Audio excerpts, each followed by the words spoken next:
क्या पुतिन की नई वर्दी ने अमेरिका और नेटो देशों में हड़कंप मचा दिया है?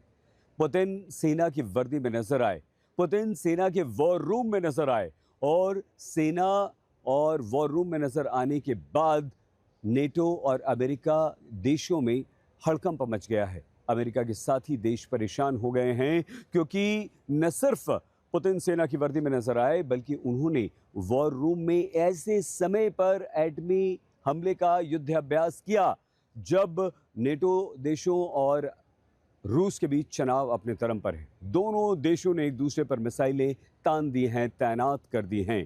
तो क्या पुतिन अब इस हमले को महाहमले, महायुद्ध में बदलने वाले हैं?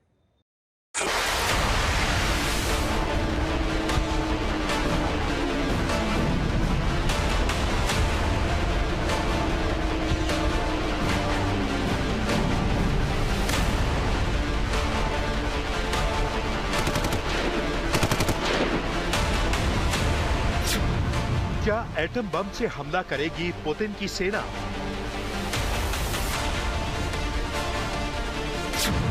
यूक्रेन बॉर्डर के करीब सेना की वर्दी में पुतिन।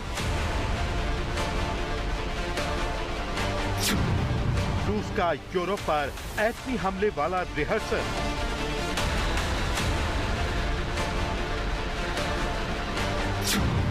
ज़ेलेंस्की की चेतावनी, रूस करेगा बड़ा हमला।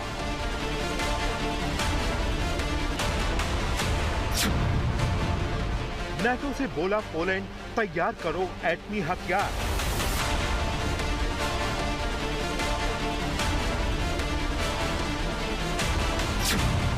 वॉर रूम में पुतिन, दबा देंगे एटम बम का बटन। परमाणु युद्ध वाली रिहर्सल को देखने रूस के राष्ट्रपति पुतिन पहुंचे। पुतिन सेना की वर्दी में थे। पुतिन की मौजूदगी में बेलारूस और रूस की सेनाओं ने एटमी हमले का रिहर्सल किया। वॉर रूम में मौजूद पुतिन ने एटमी हमले वाला वॉर गेम देखा। युद्धाभ्यास में पुतिन की मौजूदगी ने नेटो मुल्कों की टेंशन बढ़ा दी, क्योंकि पुतिन ने एटमी युद्ध का बिगुल फूंक दिया है। रूस की तैयारी को देखते हुए पोलैंड ने नेटो मुल्कों से एटमी हथियारों की तैनाती की मांग की है। पोलैंड को डर है कि ड्रोन हमले के बाद पुतिन की सेना किसी भी वक्त एटमी हथियारों का इस्तेमाल कर सकती है। एटमी युद्ध का खतरा इसलिए भी बढ़ गया है क्योंकि अमेरिकी राष्ट्रपति ट्रंप ने विनाशक हथियारों की खेप यूक्रेन भेजने का ऐलान कर दिया है। यूक्रेन और रूस के बीच शुरू हुए युद्ध की तपिश अब नेटो मुल्कों तक पहुंच गई है। यूरोप के तमाम मुल्कों को यही डर सता रहा है कि पुतिन की सेना का अगला निशाना नेटो बन सकता है। क्या जैसा हाल पुतिन ने यूक्रेन का किया है वैसा ही हमला किसी नेटो मुल्क पर कर सकते हैं? नेटो के डर की वजह है पुतिन का परमाणु युद्ध वाला रिहर्सल।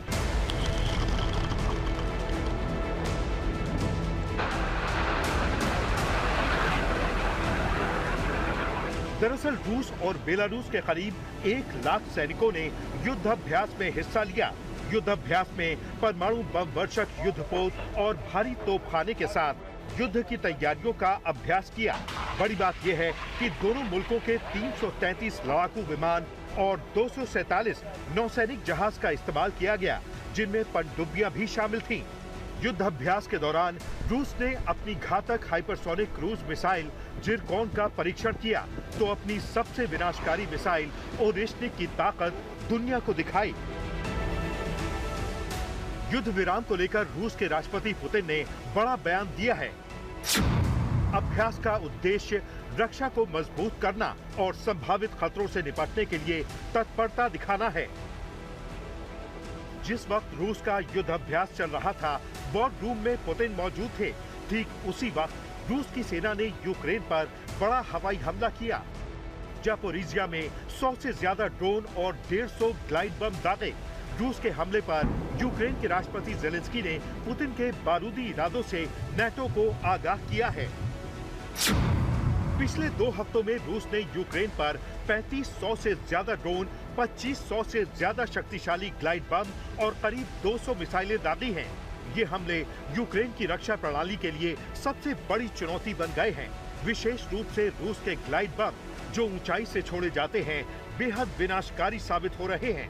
इनमें बड़े गड्ढे बनते हैं और यूक्रेन के पास इनके खिलाफ कोई प्रभावी सुरक्षा के इंतजाम नहीं है। ज़ेलेंस्की ने कबूल किया है कि उनका एयर डिफेंस सिस्टम अब पुतिन के हमले को रोकने में नाकाम है। वहीं रूस के ड्रोन हमले के बाद पोलैंड अपनी सुरक्षा के लिए नेटो मुल्कों से एटमी हथियारों की तैनाती की मांग कर रहा है। पोलैंड यही चाहता है कि रूसी हमले के खतरे को देखते हुए नेटो मुल्क परमाणु हथियार दें, दूसरी तरफ एटमी हथियार बनाने में पोलैंड की मदद करें। पोलैंड की सुरक्षा को देखते हुए फ्रांस और ब्रिटेन न्यूक्लियर अम्ब्रेला देने को तैयार है।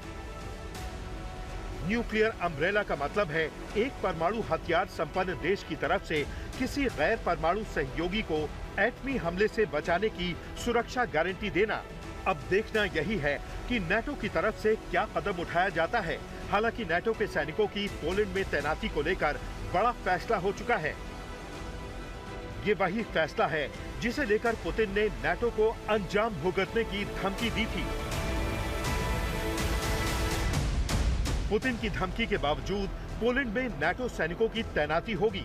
फ्रांस और जर्मनी अपने लड़ाकू विमानों को पोलैंड की हवाई सुरक्षा में तैनात कर चुके हैं। वहीं अब अमेरिका ने भी यूक्रेन को हथियारों की नई खेप सप्लाई करने का ऐलान कर दिया है। बहुत जल्द अमेरिकी हथियार को यूक्रेन की राजधानी कीव पहुंचाया जाएगा। भले ही ट्रंप यूक्रेन को हथियार देने को तैयार हो गए, लेकिन ट्रंप ने रूस से तेल खरीदने वाले यूरोप के मुल्कों को चेतावनी दी है। अमेरिकी राष्ट्रपति भी मान चुके हैं कि रूस और यूक्रेन के बीच जारी जंग अभी नहीं रुकेगी, यानी अलास्का में हुई मीटिंग का कोई नतीजा नहीं निकला। बड़ी बात यह है कि रूस का दावा यही है कि युद्ध विराम में सबसे बड़ा रोड़ा यूक्रेन के पीछे खड़ा नेटो है। नेटो मुल्क नहीं चाहते कि रूस और यूक्रेन के बीच युद्ध रुके।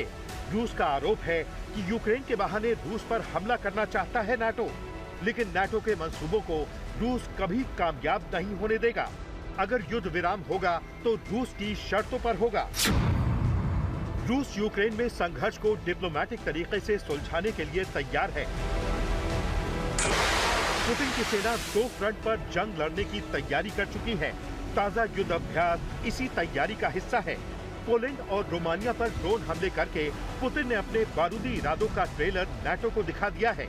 भले ही पोलैंड से लेकर रोमानिया तक रूस पर पलटवार की मांग करते रहे, लेकिन पुतिन की बारूदी शक्ति को देखते हुए नेटो मुल्कों ने रूस पर हमले की हिमाकत नहीं की। ऐसे में नेटो की तरफ से रूस पर हमला किया जाता है तो पुतिन अपने एटमी हथियारों का इस्तेमाल करने से पीछे नहीं हटेंगे। पुतिन के दिमाग में क्या चल रहा है, प्लान कितना घातक है, उनकी इन तस्वीरों से समझा जा सकता है, क्योंकि अब युद्ध के फ्रंट लाइन पर खुद पुतिन ने मोर्चा संभाल लिया है। आज तक ब्यूरो।